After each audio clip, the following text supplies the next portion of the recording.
Hey, what's up? What's fly and what's happening? This happening. Welcome to the second episode of Behind Bars. I am Play Ma, and as promised, this is my co-host, my boy, my old. I ain't gonna call him that, but y'all give it up for Big Play in the building. Appreciate y'all. Big Play finally made his appearance, and we getting to it today. We getting straight to it. Um, this is Behind the Bars, and this is the podcast where we go behind the bars of local and national recording artists, and so we discuss the culture in real time because, as I always say, life lived is a bar. All right. So tonight we are actually going to go behind the bars of one of Big Play's, what can only be described as one of his most controversial songs. And so we're going to get into that. We're going to talk about Nothing Like My Daddy.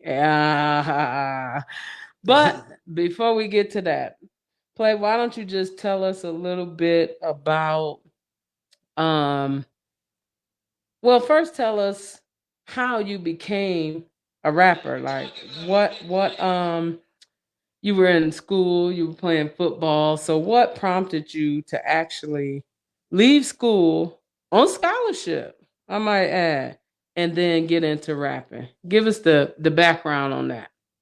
Well, I always loved playing football. It was something I loved doing since I could be physically able to even play a sport.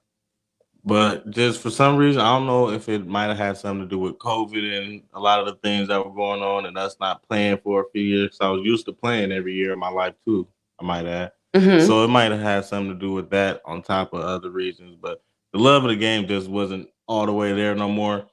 But I didn't just want to leave and not have a plan. So really, before I left, I had been not really liking football anymore. So with that, I just ended up finding my way rapping because I had peers that had got into music and stuff. So I was like, and let me mess around with this. But I still was going to practice and going to class and everything. Right. And And when I got in there, it's like something just sparked. Like, man, I really like this. I love it actually. right. So let me go ahead and pursue it. A lot of people say you could have did both or you could have did this, but me personally, I feel like to make it in either one of them, you got to give your life to it. So that's where that decision was made. I feel you. I feel you. So, and wait, and you mentioned that the people around you knew that you could rap. Oh yeah, like if it was really if you know type thing, not just everybody knew I could rap, but like I was gonna say because I didn't know you could rap.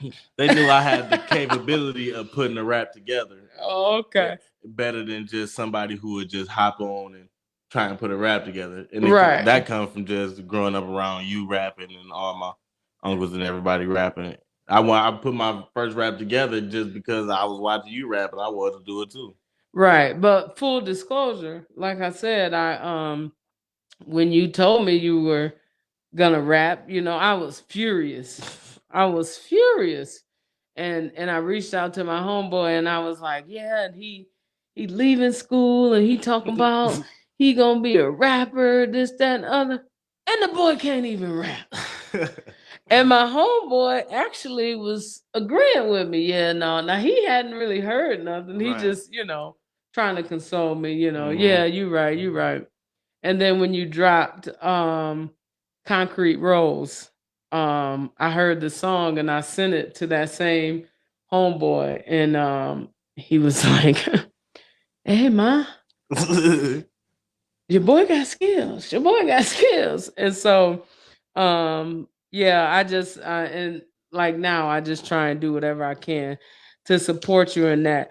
Well, now were you nervous about telling the family about your plans to leave college and pursue a music career? Yeah, I knew it wasn't really gonna be a easy task or nothing like that to tell the family. I didn't even know how I was really gonna make them know that I actually had a plan without because I didn't have it all figured out at the time. I just know if I tell myself this is what I want to do, I'm gonna do it. So I knew it wasn't gonna be easy breaking it to everybody. I call a foul on the play. Foul on play. Flag. I'm throwing a flag on big play. Boy, you didn't tell us nothing. Actually, yeah, you're right. Yeah. I'm telling you how I found out that Mr. Play was switching careers, so to speak. I had noticed he was acting a little weird. I would call and check on him while I was away at school, and I noticed he was a little off. So I called his football coach and I said, "Hey, coach, I was just calling because I've been noticing some stuff with Phelan. He was on the dean's list last year, and now I see his grades are kind of slipping. Are you seeing anything happening with him?" He said, "Oh." Oh, Miss Goodwin, I take it Phelan didn't talk to you. And that was how I found out. And I was pretty upset. But ultimately, like I said, it's his life to live and it's his bars to write. And so, I did come around. Um, can you tell everybody exactly how that song came to be? Well, me and you were talking, and you were saying I needed to let the people in on me Right. more. Like it's cool to be the cool dude, driving nice cars, talking about getting money, all this fly stuff, but you got to let the people know about you and get a closer connection to you so they can actually feel you more, and it actually draw them closer to your music anyway because it might be something that they going through. Right. And actually, if I'm not mistaken, the song it initially started out as a complete remake Yeah. of Stunt Like My Daddy because no matter what the song says, let's be honest, he is a lot like his daddy. I mean, Very much like my dad, I might yeah, add. if we tell the truth. But I understand the sentiment of the song. But when we were talking about it being stunting like my daddy, every time I called you and said, "Did you have something written?" You didn't. Days in between Weeks. 2 weeks. I'm like, boy, you ain't run nothing. And then when I called and said, man, maybe you can do nothing like my daddy. And when I said that, you went right into work. So I don't know if you had an idea, but were you surprised at the type of pushback that you got on the song? Yeah, I wasn't really expecting the type of people that was giving me pushback. I really wasn't even thinking that they was even listening to my music for one. Right. And then after that, on top of that, I didn't think that they would actually care that much to actually give me pushback. Like I didn't think it would actually create chatter and be an actual conversation in the neighborhood and the places that it was. I just really was doing what you said, but that's the result of doing what you said. It's Right. connecting to the people. And people were actually saying, don't drop that song. He shouldn't drop that song. Oh man, What did I tell you when they said, that's how you that's know how you you know gotta you. drop this song? Yeah, I heard you shouldn't drop it. I don't know how many times. Don't drop that song. Multiple people. I said, man, that's how you know. What I found it interesting is that it was mainly males that were Mm-hmm. saying that. And it was interesting because a lot of the same guys, you remember, well, you probably don't remember, I wrote a song, Dear Daddy. How could I not remember? Oh, okay. I know every song you made. Right. And so Dear Daddy was a little more scathing. It was a Yeah. little more Underneath the skin. it was a little more. And those same people that applauded Dear Daddy had a little bit of a different reaction to this song. And I can only imagine that maybe the reason being is that they weren't fathers then. Right. Because I know personally, one of my homeboys that we pretty close. We go through play my music and stuff when I make it or whatever. He told me it was some of my best work, but when he drew back on the Right. father's side, he was like, "Nah, as a father, I don't know how much I like it, Right. but I really do love the song and it's some of your best work." But just on the dad side, but at the same time, he was like, "My son just wouldn't even be able to create this song." So then again, I Right. don't understand it because I don't understand like you and your dad connection. So Right. so he just gave me his overall opinion just from what it is. It's Right. a good song. And I was actually kind of shocked that I got pushed back. Oh man, we gonna get into that real quick, but just a break here. Want to let you all know if you're looking for some last minute gifts, go to Etsy.com and search for Pretty, where you can buy sweatshirts, t-shirts, and customized bags. That's Pretty, promoting resilient, empowered teens together with Yahweh, and you can get some wonderful last minute gifts if you haven't done all your Christmas shopping just yet. Again, that's Pretty, promoting resilient, empowered teens together with Yahweh. And actually, the sweatshirt that I'm wearing today is from that website. All right. And so, again, were you surprised that people kind of had pushback for me? I didn't think that they would have. I don't know how it even related to getting back to giving you pushback. Maybe they felt like you influenced it, but Well, you hold did on. Let's play a bar that I think may have led to it. But they never cross zone, boys still be running shit and bitch I'm the dog. I ain't nothing like my daddy, nothing like my daddy, nothing like my daddy, but be nothing like my daddy. I'm the young stunner, but nothing like my daddy. I think it's in this first bar. Sitting back thinking how I used to live, used to pray to see my daddy every time I left the crib. Just me and Dukes, I ain't like the mother kid. Remember time she used to tell me not to do it, but I did, yeah.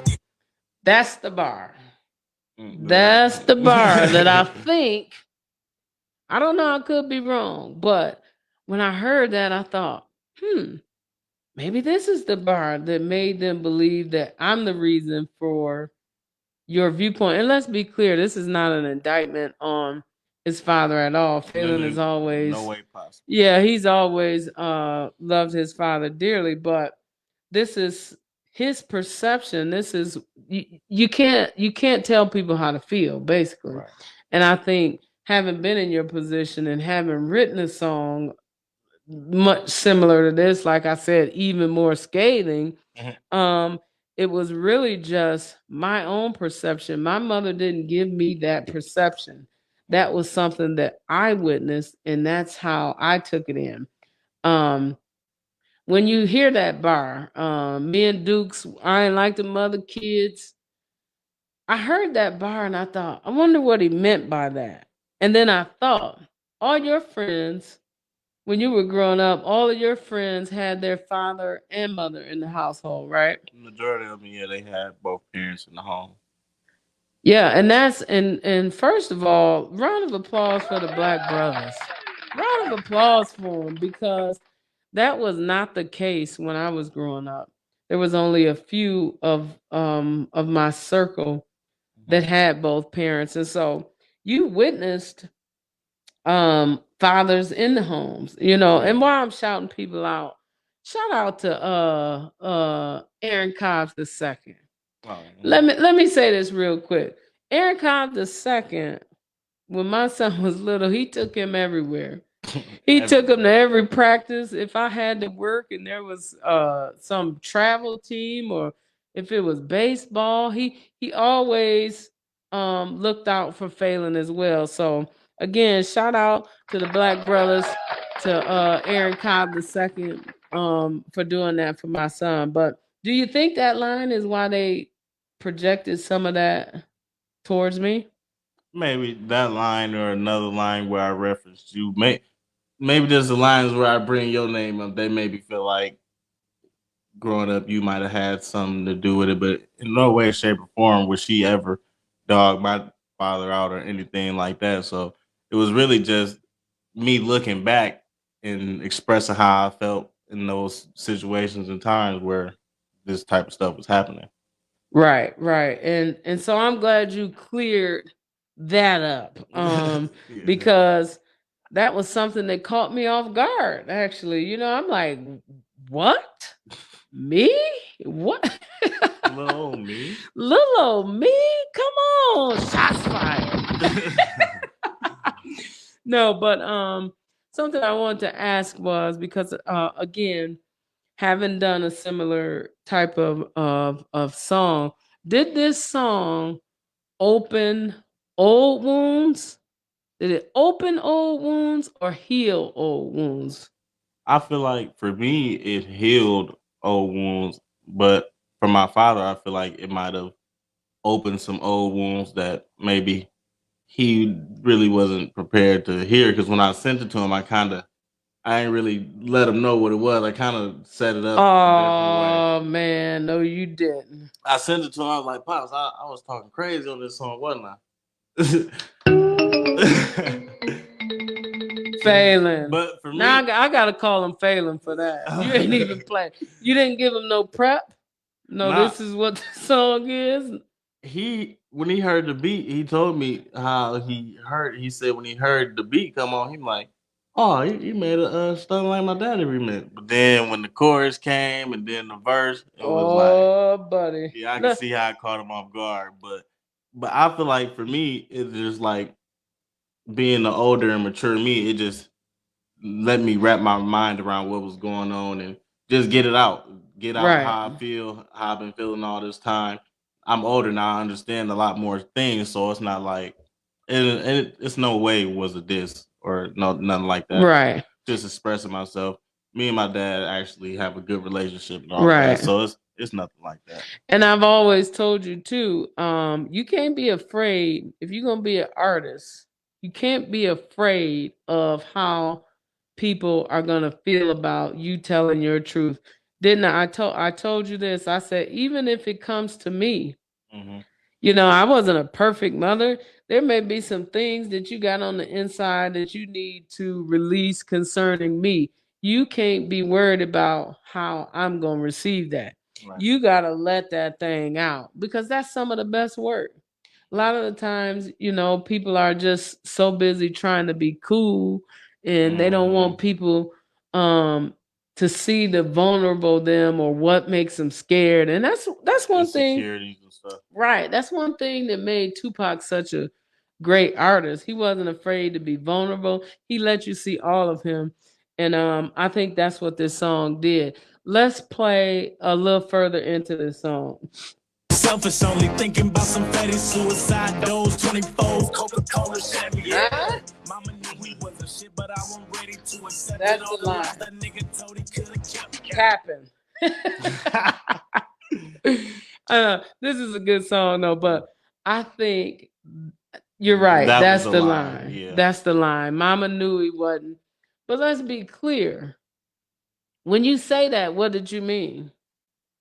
I really wasn't thinking of it like it wasn't like saying that you directly told me like your daddy ain't this or your daddy ain't that. It's just now that I'm older, looking back, it's like you was grown, you knew, Right. but I was a kid. I don't know about all this type of stuff. He That's thought his called, daddy could fly. man. I thought he was Superman. I thought he was gonna get in the phone booth or something. So yeah, His daddy had a cape on when he was. Yeah, I didn't know nothing about what's really going on or what's really supposed to be happening. I just know, shoot, that's my dad. I want to see him. I love him. Woo, woo, woo. Now I'm Right. just older, and I just look at it like she knew. She didn't. She just didn't want to tell me, and Right. I wouldn't have been ready to accept it no way. As hard as I used to fight for my daddy. Right. So he ain't kidding either. And you know, I didn't mind that.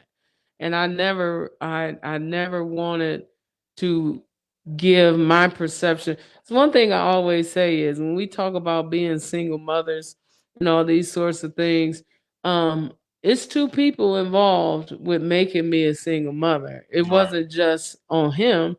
I took a part in that too. So I didn't want what I thought of him to it's hard enough growing up a Right. young black boy without, you know, having ill feelings created by somebody else about your dad. And so I never ever wanted that for you. And I'm so glad that even though you can look back and see that things, because here's the thing, when you're a kid and you get grown and you look back, now we experienced highs and lows. We had plenty and we had lack.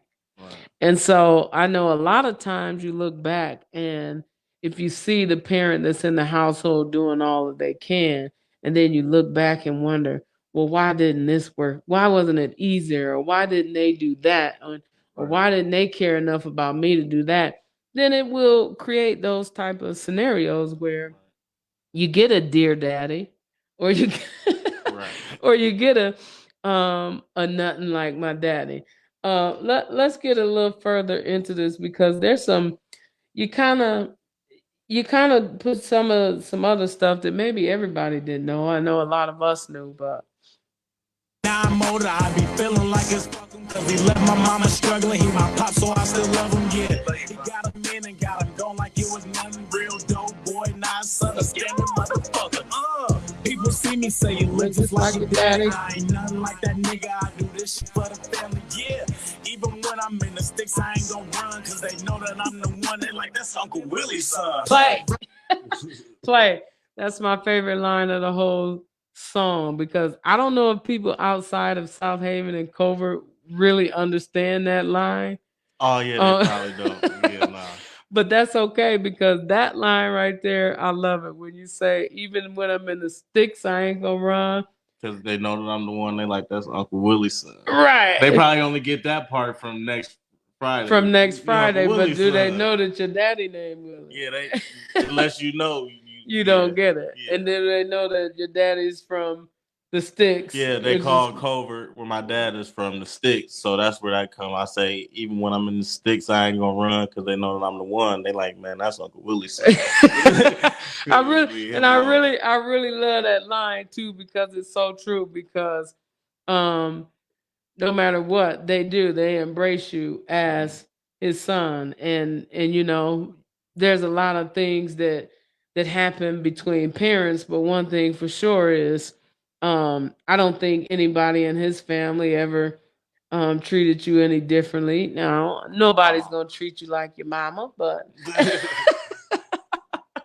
Nah, they embrace with open arms just like anybody else. But like you said, of course, not like mama, but you know. right. But I don't know. Grandma Lucille, she was scrapping up Shout- there with Grandma Shirley, Yeah, wasn't she? she was getting it. She- She was getting it in. I never forget your auntie September told my mom she didn't want to give you a ride somewhere, and they had asked play, you know, who his favorite grandmothers were. I hope I hope mama don't be mad about this. Phelan said Grandma Shirley, Grandma Lucille, Grandma Darlene. They stopped him right there. They stopped him right there. September said, because I don't know why your Grandma Darlene couldn't pick you up. That's why she can't even rank above yeah. Grandma Lucille. I remember Man, that. but they just don't know Grandma Lucille loved her some play. Man, because she loved Maine, which was my She dad. did. And I She was, did. And I was basically like Lil Maine. So I was Right. I was right. getting all the loving that he don't get no more. Yeah, right, and you ain't kidding. And rest in peace, Grandma Lucille. We know we lost Grandma Lucille just a few days after Grandma Shirley. Grandma Shirley, and those two may have spoiled play more Rotten. than me. Spoiled me rotten. Spoiled him rotten. I don't even understand some of the stuff that don't go on now that they No, you ain't playing. Nah, you for real. serious? Like Some stuff that don't happen and happen, I don't even understand this stuff because Grandma Lucille, Grandma Shirley, this would have happened. right. That's bad as what's his name? Baby Joe said, yeah. If it was Phelan, she'd find a place if it had to be in the trunk. Yeah, he ain't lying. Yeah, so shout out to them. But let's get into these next bars here. 392 speed, trying to get that money. I like how you flipped this from the motorcycle to the car drive. Still be running shit and bitch, I'm the boss. And I ain't nothing like my daddy. Nothing like my daddy. Nothing like my daddy. I ain't nothing like my daddy. I'm a young stunner, but nothing like my daddy. Nothing thought that I would see his face again, cause the feds came and took my only pops in 2010. Yeah, I'm antisocial, I ain't got a lot of friends. Got my sisters and my brothers, and we rockin' like a band. Let's stop right No there. cap. Now, when you say you never thought that you would see his face again because the feds came and took your pops in 2010, right? Yeah. How old were you in 2010? I was 9 years old, so I don't really understand. I ain't really understand the whole getting locked up thing and all these years that they talk about. I just know I don't even see the little bit that I did used to see. I'm like, Right. damn, I can't. You don't even can't see him in passing. Like, you mean like I physically can't see him even if I wanted to. Right. So I ain't really understand. I thought it was over. Like, man, I ain't gonna never see my dad again. And you know, I try to get an understanding of what your idea of prison was. Mm-hmm. Because you know, my father was in prison too when I was young, and I didn't have a good idea of what I thought prison was like.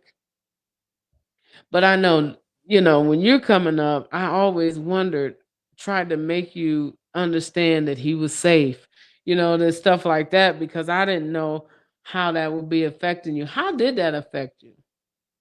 Uh, it just like people may look at it like, well, you say you barely saw him or this or that. Is but it feel different when you know that, all right, even if I wanted to the most and he wanted to the most, we can't. Right. Right. It hit a little different because it's like it ain't even no way possible, like unless you have business. But I wasn't going on business at 9 years old or nothing like that. So it was just like, man, when I'ma see him, years passing, like I'm getting older, I'm starting to understand what prison is more and stuff. Right. So now it's starting to make a little bit more sense. Now it's just like, okay, my dad in jail. Like, Right. Right. and then I start getting older to understand, okay, he get out, I'll be this old when he get out. Right. So now I start making now I start making more sense and I can wrap my mind around it. It wasn't hurting as bad. But like the first night when I was 9 and you told me, you remember, I cried. Yeah. Yeah. And see, people don't understand that a lot of the times the anger from mothers, it doesn't come from that you're angry at them. It comes from you seeing your kid How they feel. how they feel. That right there is what brings about, you know, All the the anger. anger, yeah. Yeah, you know, because you know, and this is, a lot of people don't know this, but it wasn't too long before your father went away that I had spoken with him, and I was telling him, I was like, man, you know, you gotta start spending some more time with him, you know, you better come to this, come to that, you know. He ain't gonna be young for too much longer, you know. I'm trying to, you know, encourage him to be a better father. You know what I mean? I never took any pleasure in none of that type of stuff. That just wasn't me. And it wasn't too much later where he went away. And how old were you when he got out? I believe 15, I want to say, or 14. Wow. My freshman year of high school is when he got out. Right. And He's about 14. 14, yeah. So that was 5 That's a years. big jump from 9 to 14. Yeah, it's a whole different person at that point. Right. Not like completely, but like as far as like how I'm thinking, what I'm doing, Right. how I'm moving and stuff, like it's a whole, you missed a lot. Everything that you got going on is basically different. Yeah. I got a whole different life going on now. Man, and so And I can't remember exactly. I think it might have been before, but then, you know, shortly after or shortly before, Kyrie died the same year. So it was all a lot. 2010. yeah, no, he died that same year. Yeah, that's what I said. I Yeah. can't remember if it was before in the year or after in the year, but it was just 2010 was a time. It was where a I rough year, yeah. dealing with a lot of first time emotions. Like I had never had nobody locked up like that, Right. that close, and I never experienced death that close. Right. So 2010 was kind of hard. And so that's the other thing. That's why I think this song was so important, and that I'm glad that you was able to talk to your father after it came out is because songs like this, they're therapeutic.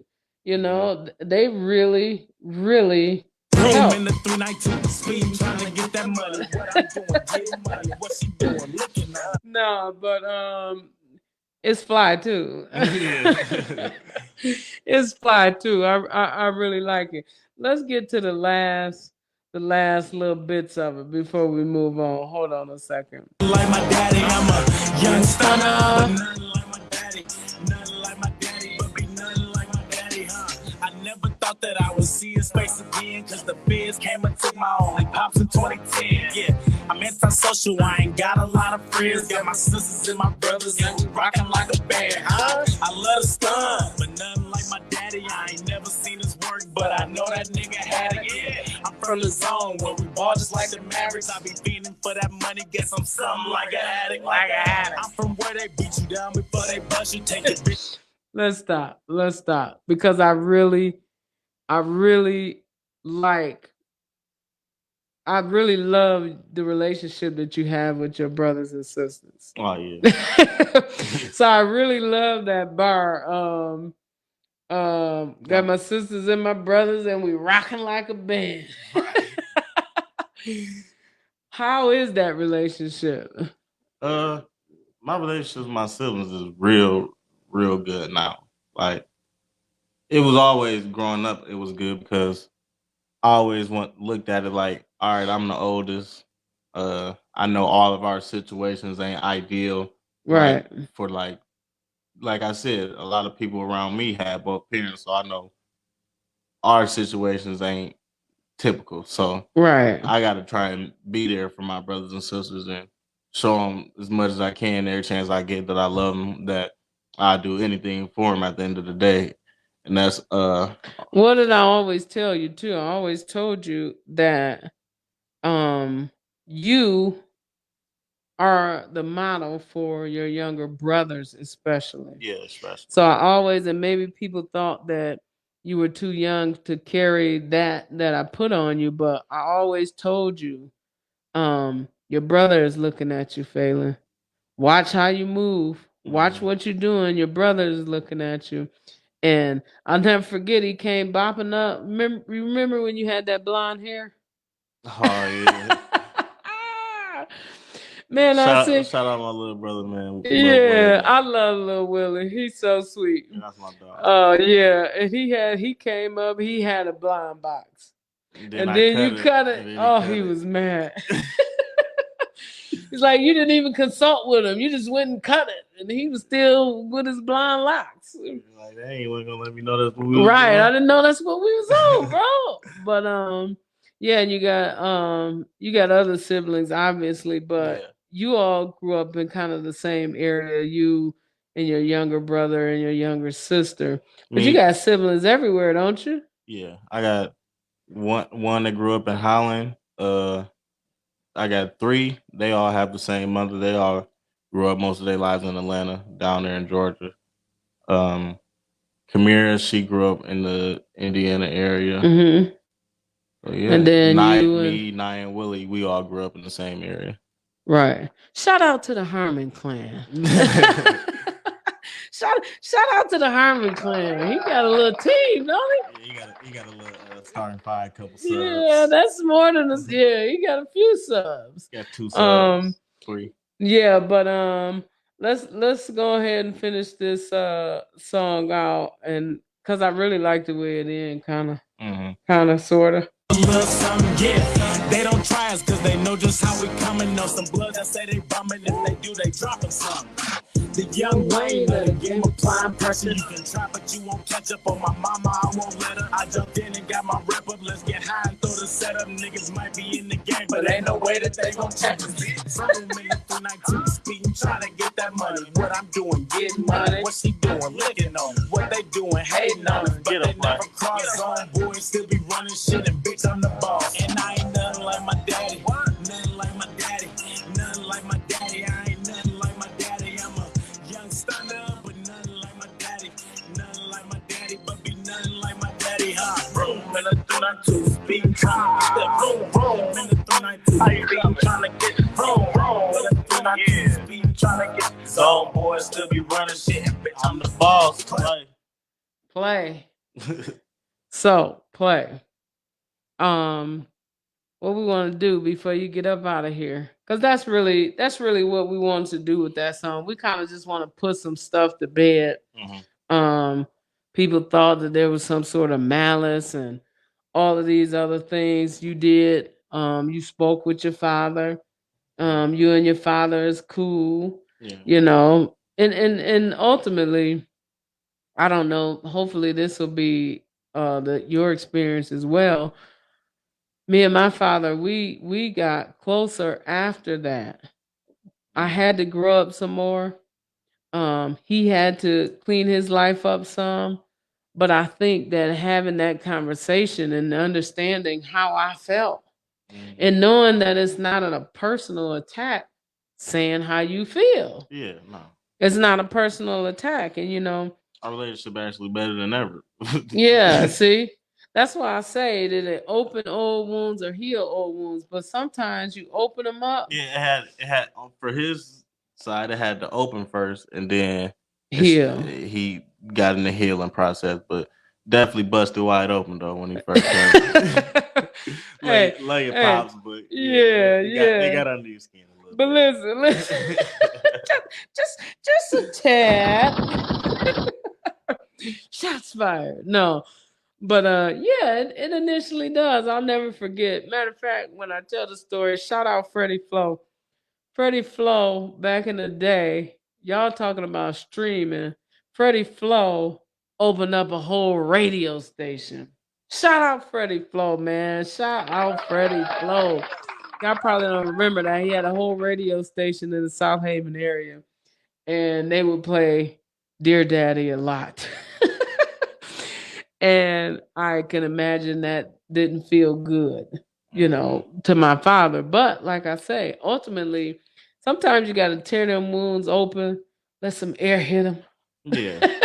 Then they crust over a little bit. But even with the song, though, I think he know himself though that Right. I'm more like him than what the song is putting out. But right, this is just one aspect because you actually are a lot like him. He see it himself. He know. Yeah, I mean, like A too lot. much. my homeboys be telling me that, like, man, you is your daddy's son. Just some of the stuff I be doing, some of the stuff I say. Right, like, right. Dude, you is your daddy's son. Yeah, yeah. So shout out to I call him Ill Will. He probably don't like that. Shout out Ill Will. We definitely got love for him. What you currently working on, Play? Currently I'm working on my spring project. I plan on having a lot of mid-major artists on there from the surrounding areas like Detroit area and stuff. Gonna keep it a surprise who and all of that, but Right. working on that right now. Working on putting together a tour coming up after my birthday in February. It's a college tour going on. Okay. I plan on being on, so be on the lookout for that. That's what's up. Just working on perfecting my craft right now. Had to, I seen the difference. I seen the growth from my first EP to my first mixtape to the next one. I seen that growth, and I was like, I want to really take some real time to grow and keep on getting better and see where I come out with this next project. That's why I ain't really been rushing to get it out or nothing. I got a music video I'm sitting on too, a lot of unreleased songs. So it's a lot coming. That's one thing I say about you is you stay writing. Yeah. You stay recording. And that's the only way you get better. I say you see people, they dropping music 2 songs every 2 years. You can't really get better like that. Nah. You got to be prolific. I think you might have got that from your mom. It ain't no might about it. Just go pat yourself on the back. You might have got that from your mama. No, seriously though. You stay writing, you stay in the studio, you stay doing something. And like I say, is this the path that I would have chosen for you? Absolutely not. Did I think I was gonna choose this path? Absolutely not. Right, because yeah, wait a And that's minute. sometimes Y'all don't how it know happens, though. he used to be church boy. Yeah. Remember that? He didn't never want to rap until I was getting ready to rap. Then if I tried to have him come up there and he ain't have a verse, remember that one time? Yeah, if I ain't got a verse, I ain't too much trying to go up there. But at the same time, I was never rapping unless they got ready to have her rap for something. Now I want to rap. And but I was pushing you into it, but I wasn't pushing you into it thinking For a that you career. wanted to be here. I said your whole life, all you ever talked to me about was football. Football. Football. Football. And so I never in a million years, I didn't think you could rap. I give you a props, play. You got a lot of But talent. looking back though, on some of the early stuff I was recording and sending to you when I said I was gonna rap, I probably would have been the look like, man, dude. Yeah, but that Concrete Rose did it. And Yeah, you know, that was the breakover. right. I really wanted to do that song, but I think just the reaction and the way people felt about Nothing Like My Daddy, I thought that was more appropriate. Yeah. But really, Concrete Rose, the story that you tell on that, that was good. Still out on all platforms. Make sure y'all go get that. All platforms, y'all go and get that. Now, before we go, because we out of time. We ain't gonna be here all day. But we do have some old school hip hop trivia. Oh, what you mean? Oh, let's get it. You ready? Mm-hmm. Let me see. Can we let's see. No, just come with it. Let's see.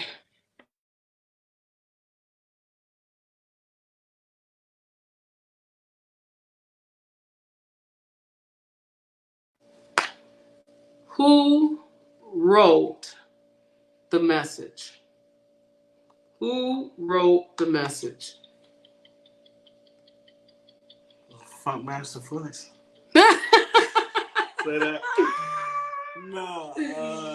This dude said Funk Master Flex. Nah. The message. You failed. You failed that one. You didn't get that one. Grandmaster Flash. Yeah, that's what I was getting at. Grandmaster Flash. That was close. I could see where you could have made that mistake. All right. What was the first rap song ever recorded? Rapper's Paradise. Hey! Got that one. You did get that one. That's it. Well, you got 1 for 2. We get that ain't too bad. I know you young bucks don't know too much. Oh, I'm well cultured. You what? We ain't gonna do no more questions tonight. But I was gonna say you well cultured. Let me get another one on you then. No, we can do that next time. Oh, okay.